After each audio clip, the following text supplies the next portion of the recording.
Namaste. Welcome, friends. Tonight we're going to be listening to part 2 on the series of navigating conflict. And I thought I'd start with a quote, Alexander Solzhenitsyn, who writes this. He says, "If only it were all so simple. If only there were evil people somewhere insidiously committing evil deeds, and it were necessary only to separate them from the rest of us and destroy them. But the line dividing good and evil cuts through the heart of every human being, and who is willing to destroy a piece of his own heart?" So these 2 talks that we selected from the archives feel very meaningful for our times. We so easily get lured into thinking there are evil people out there that we have to beat or vanquish.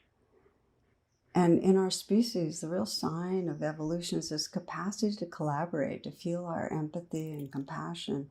And as we know, when fear takes over, we get cut off. Our primitive emotions take over, the hate, the anger, violence.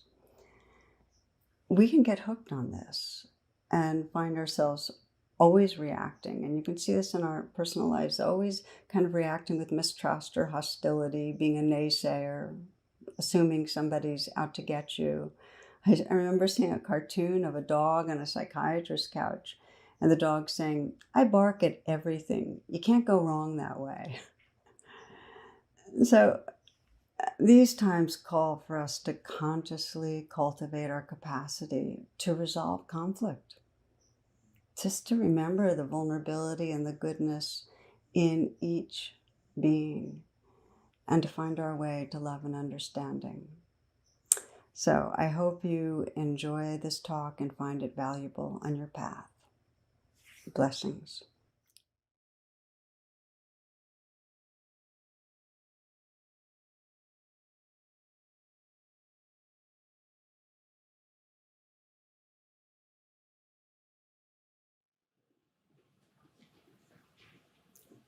Namaste and blessings. And welcome. We are exploring tonight, this is our second of a 2-part series on navigating conflict. And we're going to continue the exploration starting with one of my favorite little parables that has to do with porcupines that are going through the coldest winter that have been known for many, many years, and many animals froze to death during this one.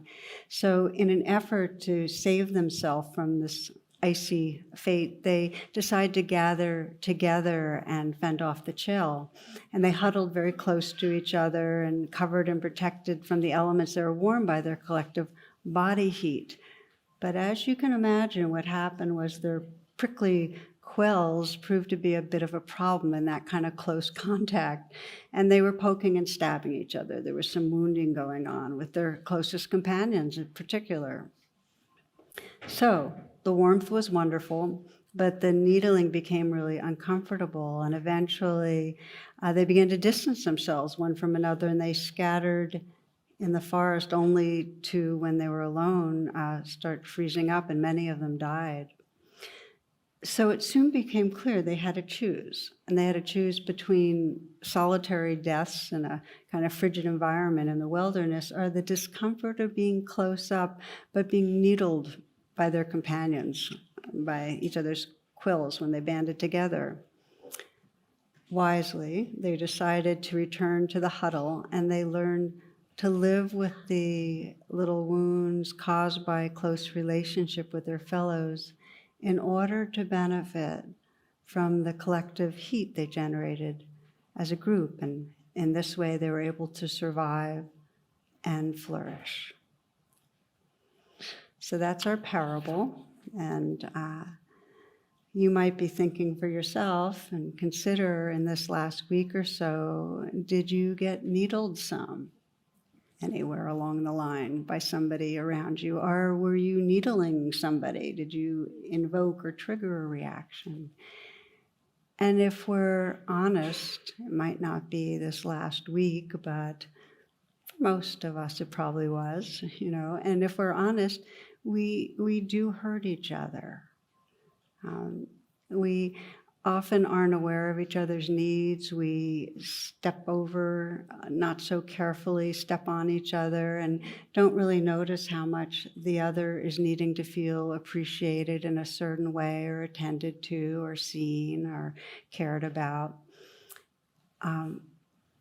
So we do prick each other, and for the sake of our collective well-being and freedom, evolution has given us the capacity to find ways to work out the conflicts and the wounding.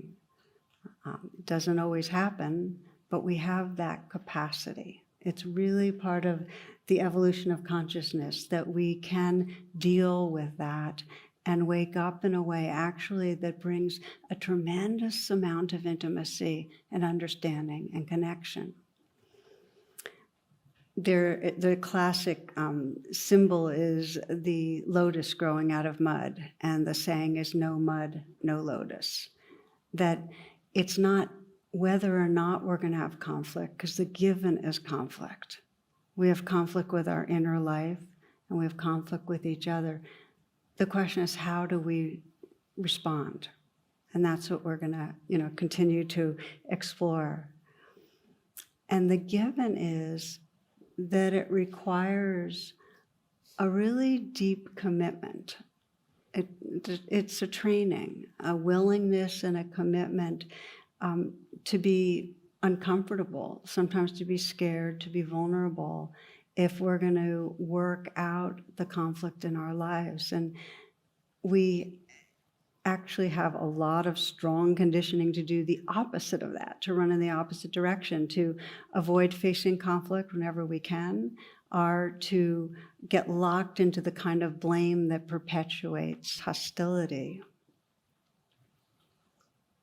By way of example, Rita Rudner, she says, I love to shop after a bad relationship. I don't know, I buy a new outfit and it makes me feel better. Just does. Sometimes if I see a really great outfit, I'll break up with someone on purpose. So it's fun, and for each of us, part of waking up to ourselves, being on to ourselves, is catching on to what is my strategy when there's conflict. What do I do? And what we're going to be exploring, because the teaching is whatever we practice grows stronger. So if there's tension with somebody and you regularly practice locking into resentment and blame, that's just going to cultivate the neural pathways that bring us to more and more resentment and blame. If you're one of those conflict avoidant people that's always trying to harmonize and smooth over, but then ends up feeling really, really angry or wronged or really distant from people, then that's going to be the groove that gets deepened. So it becomes really important to catch on to what is my mode when there's conflict. And of course, as we do in these classes, I'll be inviting you to pick an area where you feel you've been at odds in some way, and we'll do some practice with that. Last class, one of the basic premises is that when we're in conflict, it's not like the humans are in conflict. What's really in conflict is there's a clash of unmet needs. My need for being seen and your need for feeling controlled or safe or whatever it is, there's a clash in needs. And no matter how right you feel in a conflict, and this is a hard one, but it's really, I keep having to re-experience it in my own life, no matter how right you are. When you're in a conflict and feeling right, you're in a trance. Your world has become very confined. And the lens then is, the right self and a wrong or bad other. And what we see through that lens, we The self becomes tight and judgmental and either aggressive or defensive, but small. And the other, all we can see of the other is the sliver of their being that we've decided is wrong or bad. We forget about all the other stuff. The lens is really, really narrow. And it's interesting because when we're in our rightness, we're operating off of our survival brain, the limbic brain.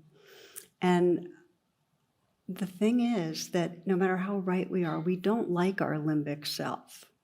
If you watch when you're in a conflict, and whether you feel like it was your fault in some way or whether you feel like it's the other person's fault, when you're caught in that trance, one of the signs of trance is there's something that feels slightly distasteful or yucky or not good about yourself. We don't like who we are because we're coming from a very small portion of our being.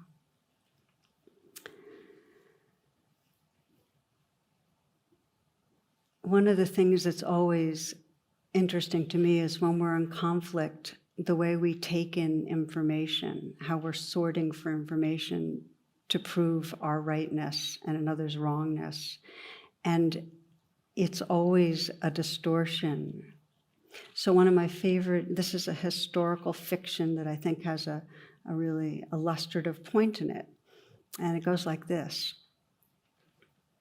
About a century or two ago, the Pope decided that all the Jews had to leave Rome.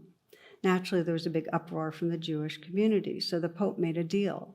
He would have a religious debate with a member of the Jewish community. If the Jew won, the Jews could stay. If the Pope won, the Jews would leave. The Jews realized they had no choice, so they picked a middle-aged man named Moshe to represent them, and Moshe asked for one addition to the debate. To make it more interesting, neither side would be able to talk. The Pope agreed. The day before the great debate came, Moshe and the Pope sat opposite each other for a full minute before the Pope raised his hand and showed 3 fingers. Moshe looked back at him and raised 1 finger. The Pope waved his fingers in a circle around his head, and Moshe pointed to the ground where he sat. The Pope pulled out a wafer and a glass of wine. Moshe pulled out an apple. The Pope stood up and he said, "I give up. The man's too good. The Jews can stay." So an hour later, the cardinals are all surrounding the Pope, and they're asking him, well, what happened? What happened? And the Pope said, well, first I put up 3 fingers to show the Trinity, and he responded holding up 1 finger to remind me that God, the one God, common to all our religions. Then I waved my fingers around me to show that God was all around us, and he responded by pointing to the ground, showing that God is the very ground of existence. I pulled out wine and wafer to show that God absolves us from our sins. He pulled out an apple to remind me of original sin. He had an answer for everything. What could I do? Meanwhile, the Jewish community had crowded around Moshe. What happened? They asked. Well, he said, first, he said to me, the Jews had 3 days to get out of here. I told him that not one of us was leaving. He told me this whole city would be cleared of Jews, and I let him know we were staying right here. Yeah, and then, said the crowd, what happened then? I don't know. He took out his lunch, and I took out mine.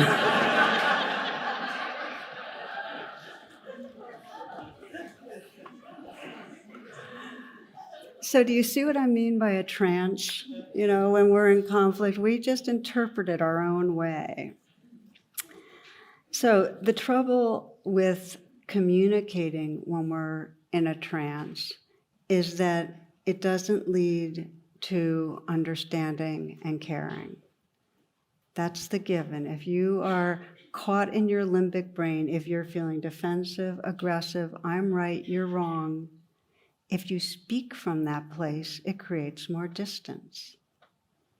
I know for myself, it's always like an axiom of truth that when I'm feeling agitated and have some blame, if I speak, I'm not going to get what I want because I'm just going to push the other person away and they're going to be more defended. So the key is not to communicate from trance, but to remember our intention, to remember what matters, to get in touch with what's going on inside us. And when we don't, there's always repercussions. I'll give you an example from my own life. And this is a story about my husband and I, Jonathan. We have one of our rituals as a couple is that we meditate at least twice a week together in the morning. And when we do, part of our meditation is a kind of check-in where we, speak what we're grateful for, and we speak of, where challenges are. And then we check out to see, well, is there anything between you and me, and really feeling happy and free, connected, etc.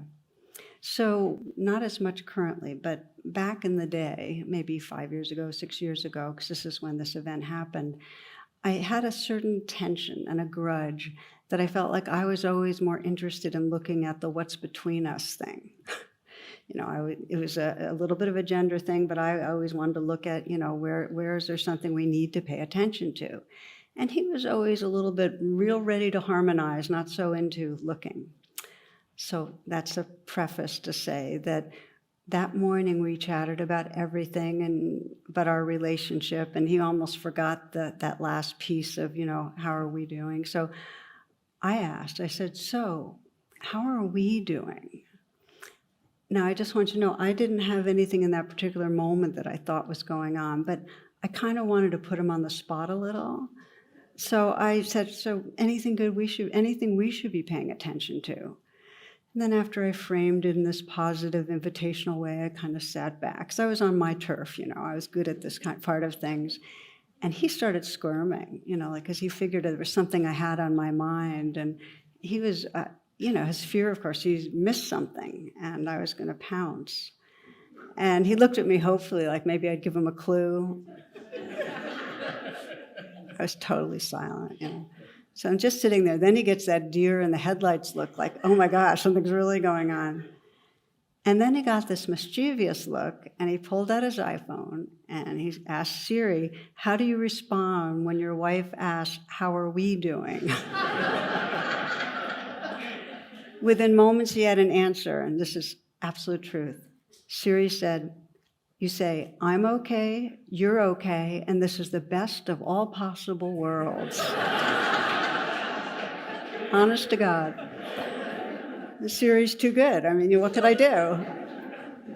So we kind of, thought that was really funny and went out and had a walk or whatever. But the follow-up was that I had to own the trance I was in, it was kind of a passive-aggressive move I had done, where it wasn't well-intended. I wanted to make him uncomfortable.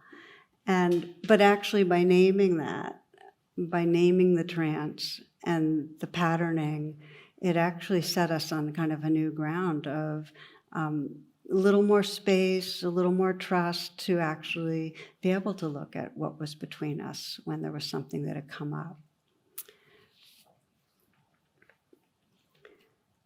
So in our last class, the last exploration of this, the first step when there's conflict is what I call the U-turn, where we go from there's something wrong with you or there's something going on that's bad here to, okay, what's going on inside me right now? And this pause, rather than going at it with somebody, but this pause to take some time, to give some space, to check in, is absolutely essential. I call it the sacred art of pausing, whether it's for 5 seconds or for 5 minutes or until the next day, is where we have a chance to come out of that limbic trance and to actually come from a more whole and intelligent and compassionate place. Pausing is really important in any sort of interaction when there's a reactivity, and it's especially with couples. There's been research. One of the most renowned authors and couple therapists, John Gottman, did a really interesting study with couples where they'd come in and he'd wire them up so he could watch their brains as they interacted, and all these physiological gauges, and then they discuss these difficult issues. And he'd wait until the pulses went up and they got to a certain point. in the midst of an argument, and then let them know that the camera had broken down and they needed to just wait while they fixed the cameras. So he'd put them off in their own rooms for 15 minutes, come back again, and then after they came back, found that they could really resolve a whole lot of problems pretty easily.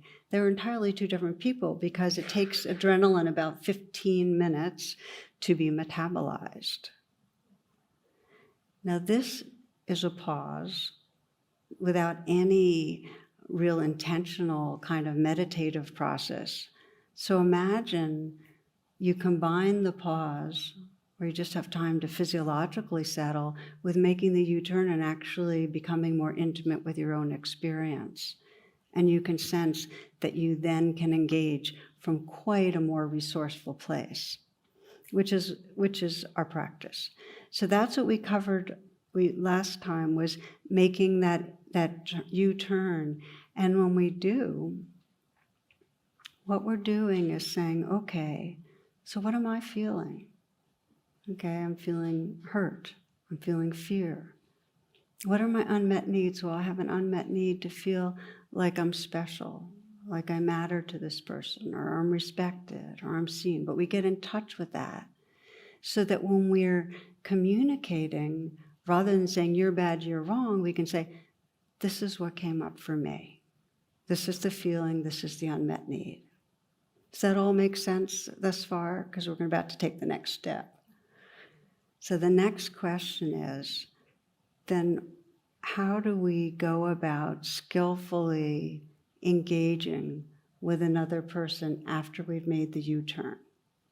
And that's what I'd like to spend the rest of our time now talking about. And it's really a process of naming to the best of our ability what's true about what's going on. And there's several guiding inquiries when we're naming things with each other. The first is to get in touch with our deepest intent. So it might have been with Jonathan that if I had, recognized it, I would recognize, the intention I'm operating off of now is kind of a gotcha intention.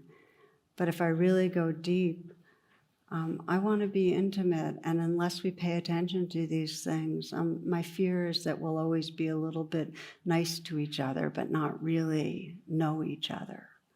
So if I'd taken the time, I could have gotten to that more vulnerable, I want to be close.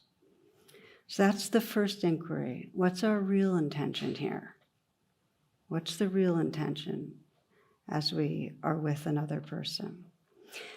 The next few that I'm going to name are adapted from nonviolent communication. And I'm curious here, how many of you are familiar with Marshall Rosenberg and nonviolent communication? Can you raise your hands high? Good number. Okay. As you listen to know that there's a lot of good free resources on the web that you can, if this appeals to you, these inquiries about kind of naming what's true and working out conflict, if this appeals, you can look up nonviolent communications. It's a training. It's a training in how to really pay attention deeply. So it's not something you can necessarily just say, oh, here's my list of questions and I'm gonna do it right away. The second inquiry after what's really the intention is, and this is for both people, to say, well, what can we objectively say really happened? So it's that we both, it's not he pulled out his lunch and I pulled out mine. It's like, what really can we both say happened? The third is, what was I feeling? That's what we do with the U-turn. What was I feeling, or what do I feel? This next one's, what do I need? What's the unmet need? What am I hoping for? And the last is, what do I want to ask for? It might be I want to ask that we can talk about this more. Or I want to ask and see if you understand how I was feeling. Or I want to ask that we can pause more when this comes up again, that kind of thing. So those are the questions. What's my deepest intention? What do we both agree happened? Feeling, what am I feeling? What's the unmet need? And what's the request?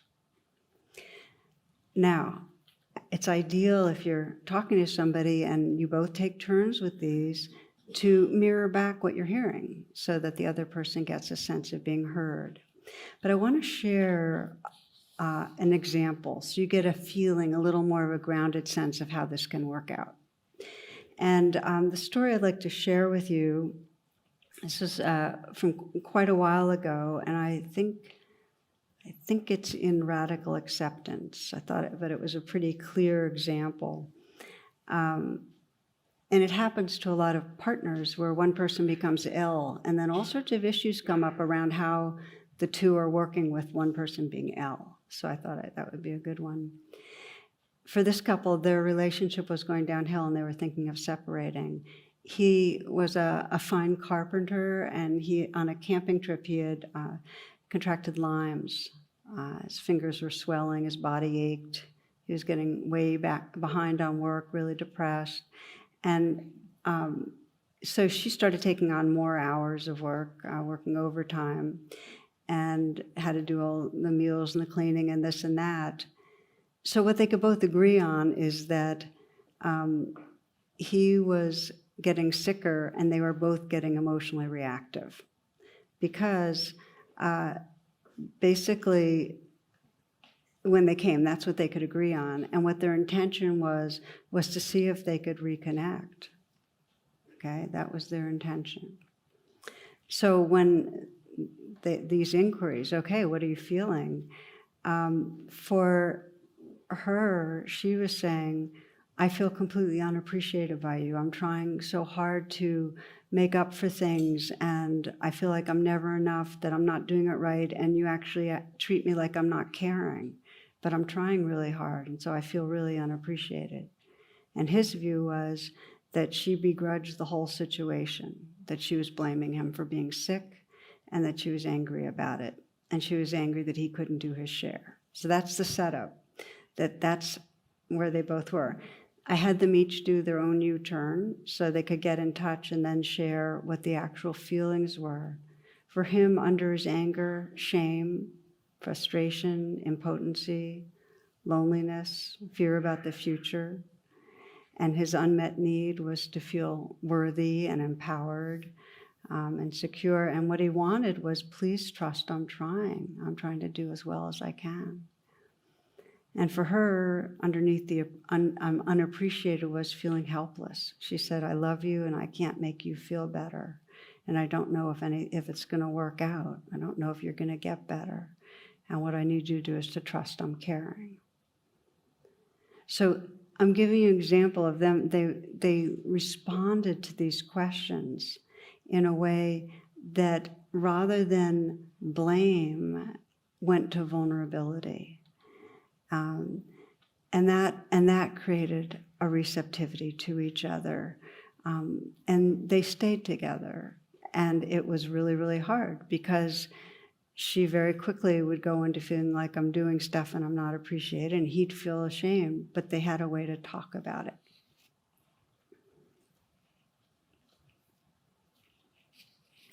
Now I want to name here that in order to be able to resolve with another person in this way, there's a few things that have to be in place. You have to have a person that's willing to meet you and practice this way. You have to have a person that's actually able to get in touch with themselves so they can actually report out their feelings and their needs. Lots of people can't do that. You might be thinking, yeah, right, well, I'm willing, but there's no way the person I'm having a conflict is going to be able to do that. You can still make the U-turn, okay? You can still get in touch with your own so that you can, to the degree you can work out conflict, be speaking from a place that's not going to elicit defensiveness.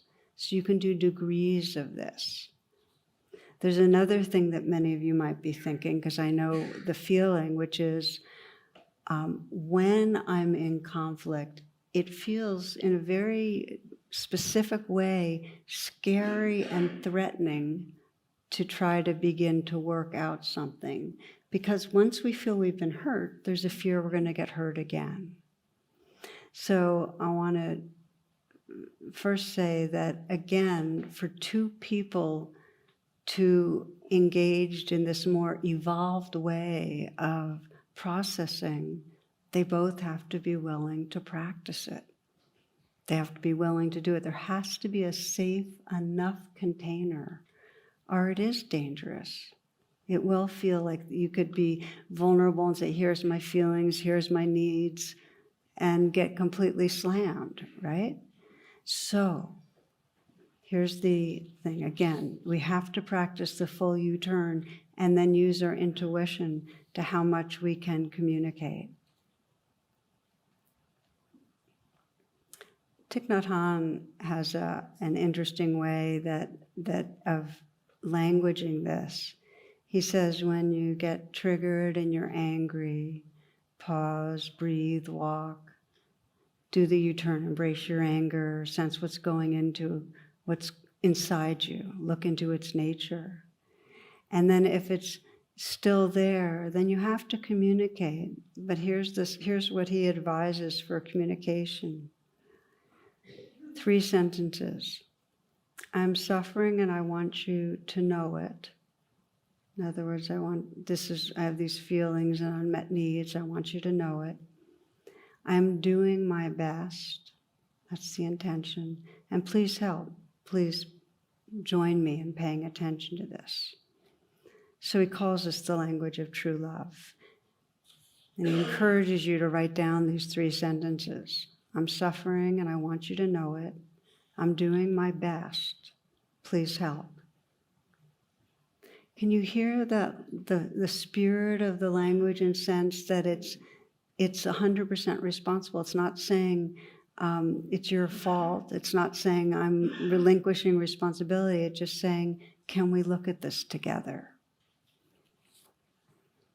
So we're going to practice. We're going to practice making the full U-turn and imagining into being able to process with another person. So if you will, just to take some moments to find a good way of sitting for this.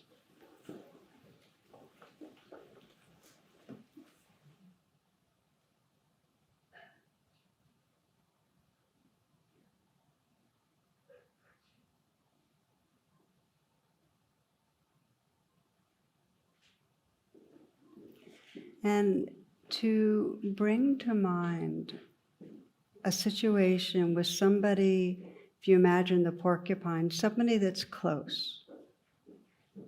Somebody that's close, but where there is a pattern of reactivity that you'd like to wake up from, that you'd like to bring more understanding, more connection to work with.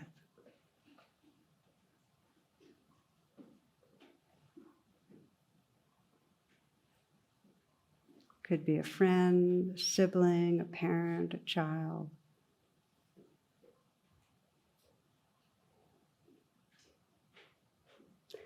Ideally, choosing someone that could potentially have the capacity to meet you in the exploration.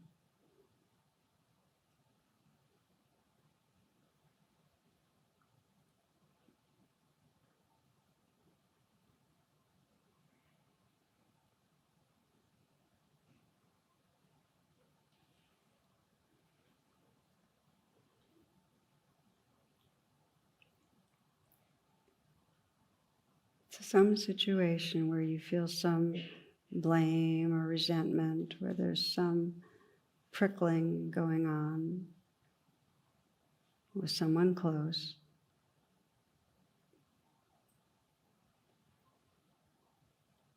Where you'd like to explore the U-turn, at least easing up things within yourself, more contact with your own experience, and where potentially you might be able to process some.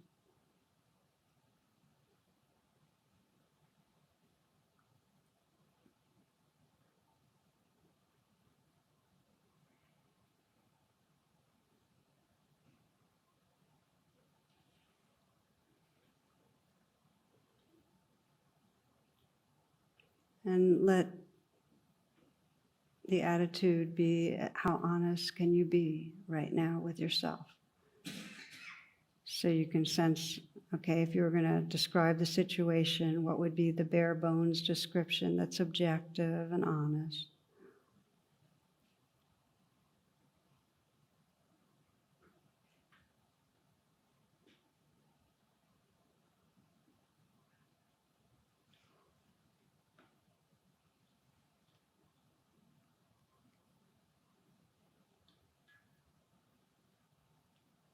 And ground this in your intention, what your real intention is, your deepest intention with this person.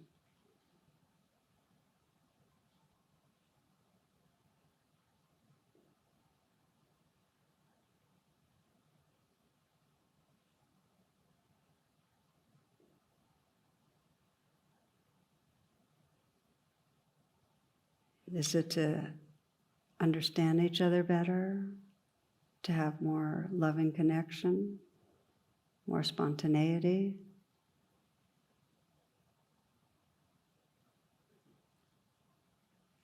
And from that intention, begin that U-turn of bringing your full attention inwardly so you can begin to investigate and sense, so what is it that I'm feeling when I'm triggered? It might be more than one feeling. If you're feeling angry, you might also feel hurt or shamed or rejected. How does the interaction make you feel? Disrespected?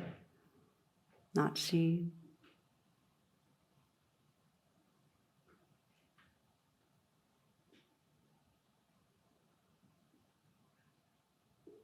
So it'll help to kind of bring the situation to mind and sense, well, what are the feelings that come up inside me? And feel your body, your throat, your chest, your belly.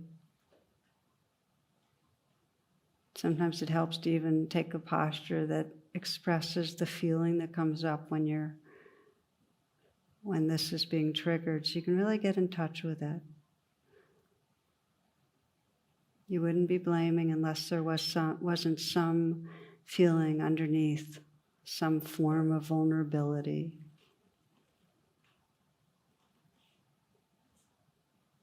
And what's the unmet need? What does that part of you that is reactive really want or need? Is it to be cared about? Is it to be treated with respect? Is it to be understood?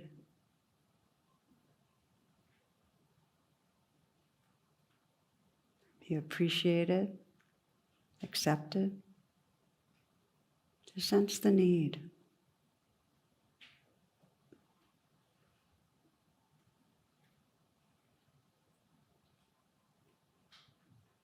Do you have a sense of what you'd really want to ask for that is ecological and wise, like possible?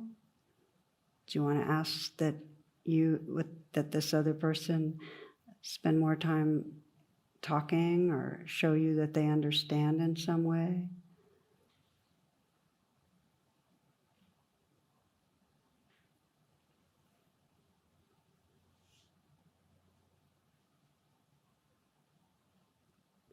Take some moments to sense the need that's there and really offer to your own being what's needed in this moment. That's most important. What can you offer yourself? If there's a need to be seen, can you really let that part know you see it? Like from your highest self, your kindest self. If there's a need for respect, can you honor your own dignity? If there's a need for love, you might put your hand on your heart and really offer care. In making the U-turn, it's key to bring the resourcefulness inside.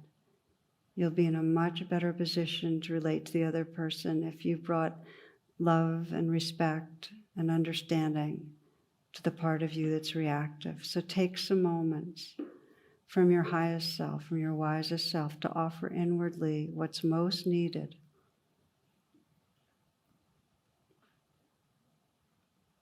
Offer the words that could be reassuring. And if you feel it would help to have some support, imagine others who care about you, or it could be a spiritual figure, but call on support. So the part of you that's reactive is getting taken care of.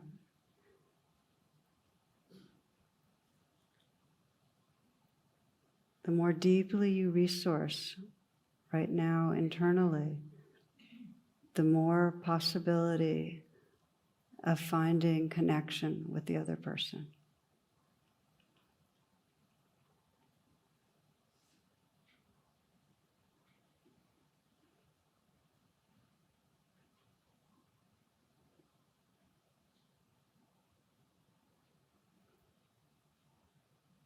And from a place of awakeness and open-heartedness, you might reflect on the other person for a few moments. You might imagine them going through this process and sensing for them, what is it that that person's feeling? Call on your intuition. Again, from your high self, your future self, your most evolved space of beingness. What's that person feeling?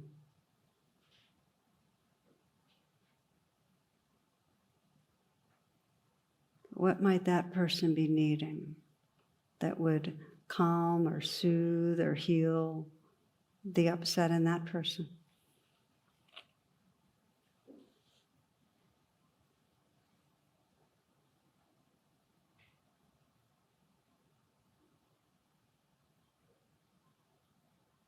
And for the last few moments, you might imagine yourself together speaking. Imagine hearing each other's feelings, hearing each other's needs, and sense the possibility of deepening understanding, of a willingness to respond in a way that can be helpful to each other.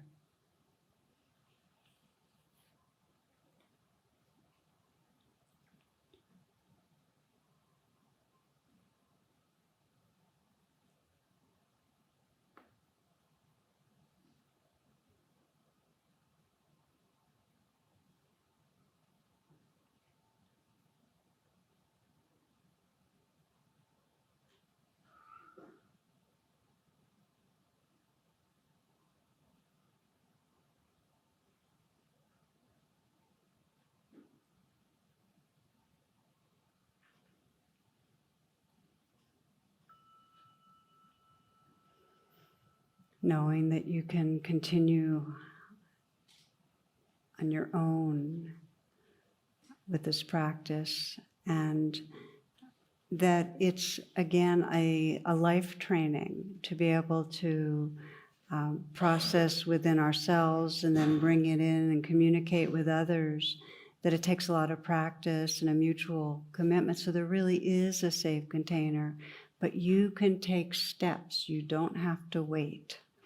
And the more you make the U-turn and bring the compassion within, the more you'll find a kind of creativity and an intuition on how to begin to speak with another so you can both share where the vulnerability is in a way that's healing, not creating more distance. Now, a big question comes up, well, what if I do the U-turn and I'm still angry? And that actually happens a whole lot, because the more the conflict taps into wounds that are historical, the more it takes actually many rounds of U-turns to begin to kind of quiet and calm, so that you're actually coming from a place that's not hijacked by your limbic system. But that's okay. Do it a number of times and resource as well as you can. Often the resourcing is not just inward. It means getting in touch with other people and being able to process with them and sensing that they are holding you in a way that's helpful. One trick that's helpful is if you're really agitated and aggravated by a person, is to, in your mind's eye, imagine that trigger person moving away from you and shrinking into the distance. Like, just imagine that. And the more visually you imagine them smaller and more distant, actually, the more you can resource yourself. I'm just giving you a couple of tricks that I've heard and found are actually helpful. Another is to view from your future self. Like, just imagine your future self. You're more evolved and awake and loving self. Imagine through that part of your own eyes. Now, another question is, what if the other person's still really angry? And the best approach I have found when somebody else is angry, and I've kind of settled some, is to ask them, say, help me to understand what's going on with you. Help me to understand what you're saying. Help me to understand what's important to you or what I'm missing. You're not saying, help me to understand what you're feeling right now, because that's going to get them locked back into feeling. But what are you saying? What's important to you? Actually conveys you care, you're interested, and it allows them to begin to communicate. Pema Chodron puts it beautifully. This is one of my favorite of her quotes. She says, "We don't set out to save the world. We set out to wonder how other people are doing and to reflect on how our actions affect other people's heart."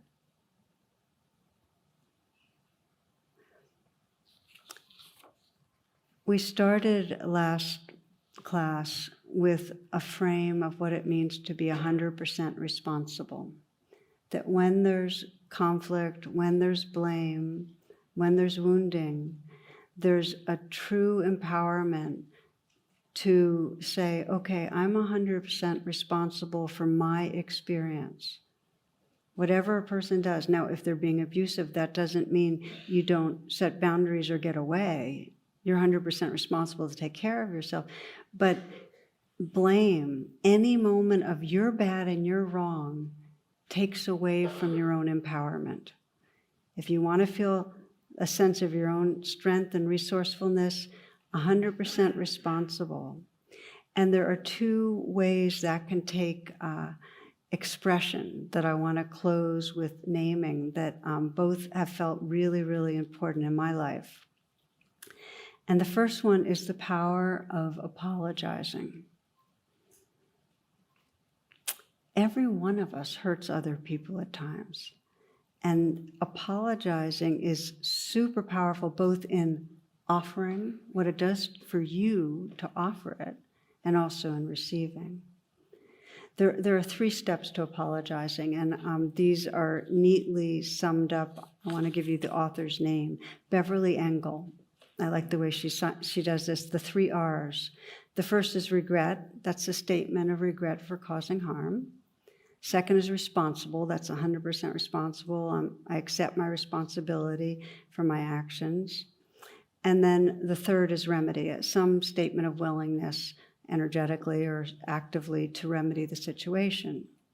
So we do these 3. And I'll give you an example for me with Jonathan, a different one, where apologizing became really important. And this was a couple of years ago. He had agreed to meet a small group. We're working on a project. He agreed to meet with them for a morning. It didn't have anything to do with his domain. They were a little bit confused in even asking him, and he had to drive a really long distance. So I he felt obliged in some way. I knew it wasn't on his priority list, so I pounced. I was really critical. I just said, you're always pressed by how much you have to do, how much is, on your plate. And, here you go, just agreeing to do this. So then, he kind of got quiet and didn't say much. And then I realized, oh, geez, I was out of line. So in my mind, I rehearsed. I was going to apologize, and I was rehearsing it, and I was saying, okay, I'm, really sorry, and it's not how I want to be with you. And I was just concerned that you weren't staying aligned with your priorities. Then that's a whoops, because you can see how quickly an apology goes into self-justification. Notice how quickly when you're apologizing for something, you then say, I just da-da-da-da. because immediately that just means that you're now showing why you actually were okay doing it. So I realized this is so much like, when I reflected further, this is so much the way I was with my son. You know, he wasn't doing it my way, and I assumed he should do it a certain way, and I was doing the same thing with Jonathan. So I really apologized, and I was accountable for laying my way on him. So regret, and you know, I was doing it really all right. You know, I was taking responsibility fully. And then by way of remedy, I told him I would pay a coach to teach him how to do it my way.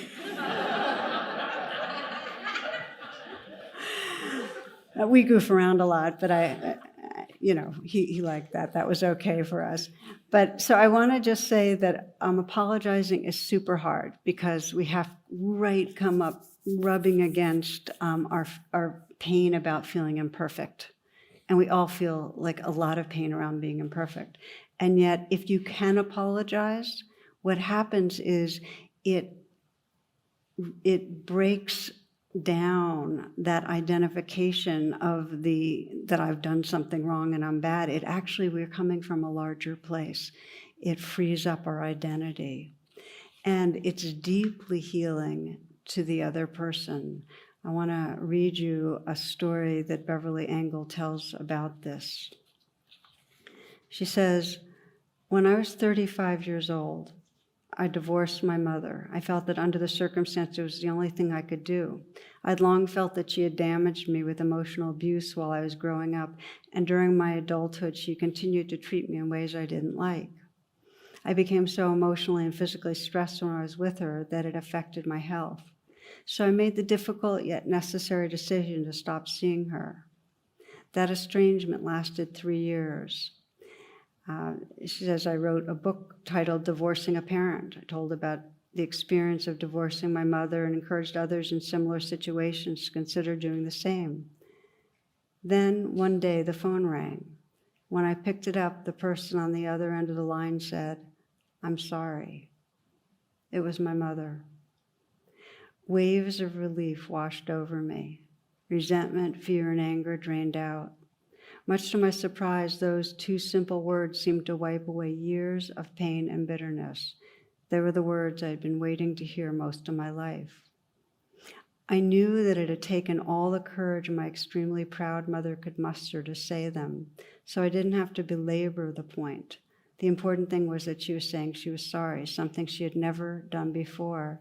I could tell by the tone of her voice she truly regretted the way she had treated me. Of course, this was only the beginning of the story. Although I believed her apology, I didn't know if her behavior toward me would be different. This I tested over time. But by apologizing, she had acknowledged that I had a reason to be hurt and angry, and that was extremely empowering for me.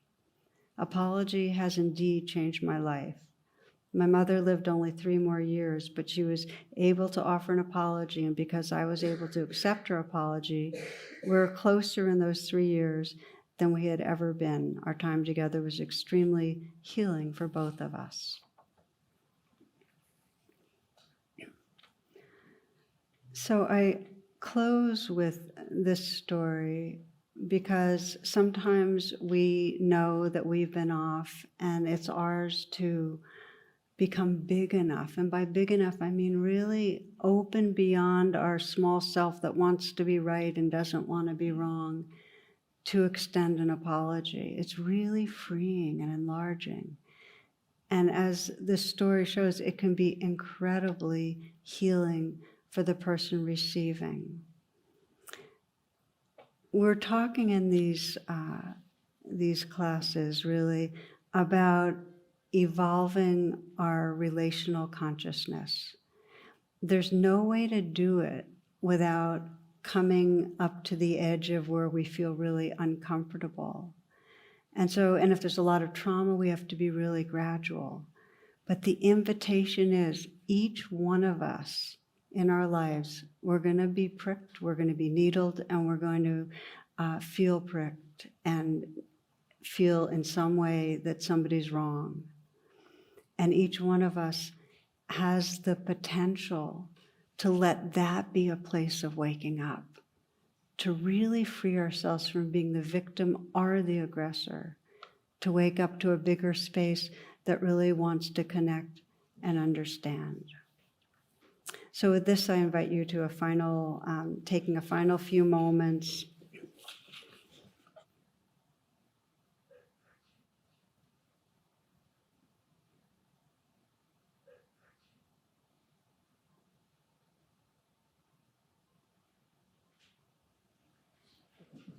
In the deepest sense, when we evolve our consciousness, we're letting go of old patterns of defending, old patterns of aggressing. It's a surrendering for something fresh and tender and awake and vast to unfold itself.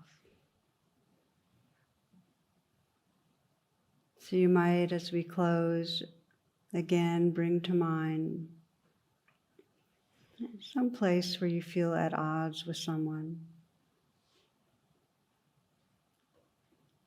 Again, one of the close-in porcupines is usually useful to reflect on.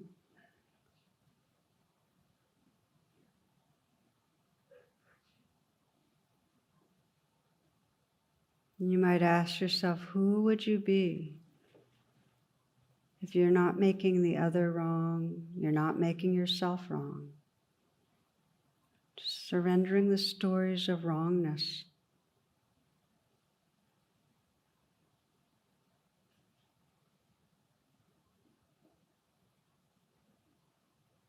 What becomes possible?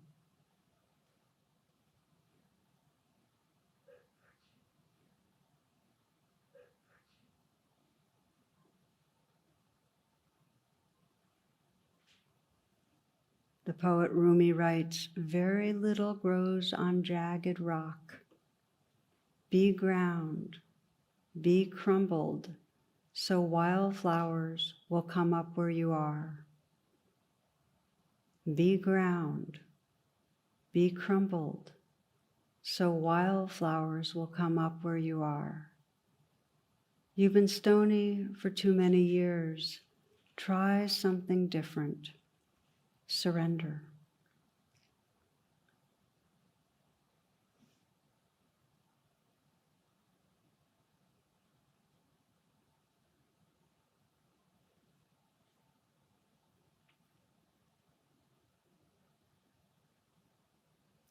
Namaste, and thank you for your attention.